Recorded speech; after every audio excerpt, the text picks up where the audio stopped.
Okay, so then round about the end of June, the soil is really warm. Your tomatoes and other plants you grow in your raised bed are getting pretty tall. In fact, tomatoes may be starting to bump up against the top of this roof. So you don't really need this anymore at this point.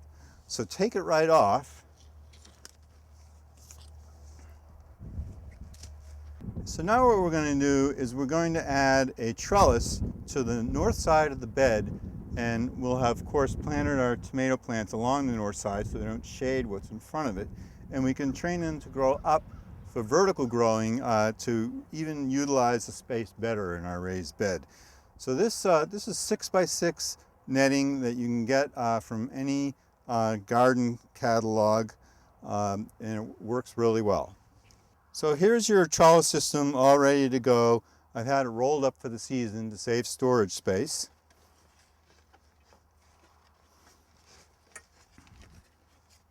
So now all I have to do is plunk this into my tube. I've got my trellis here, and then I'm going to tie these ends on with a piece of string just to stabilize this at the bottom.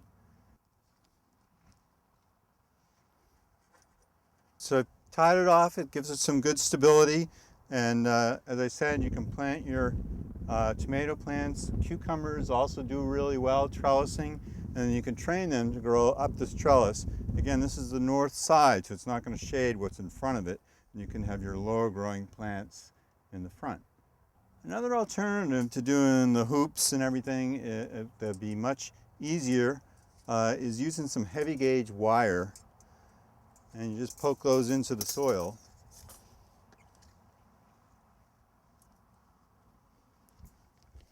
At about the same distance, 4 feet apart.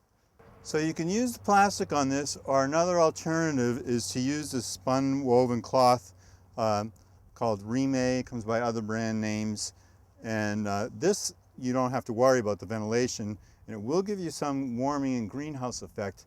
It will also serve as a physical barrier to protect your young plants from insect attacks.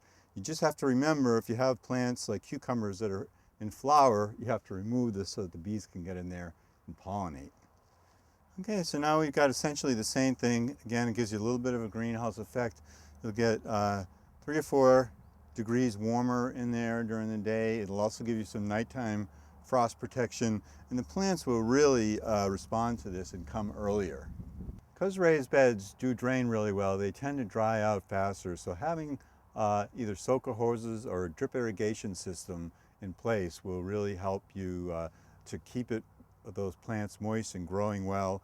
And if you want, you can even run your fertilizer through a drip irrigation system. So raised beds are a great way to grow a lot of food in a small space, and you can see the extra things I've added they are a lot of work, but you can really boost your production and do some season extension, which here in Maine really pays off.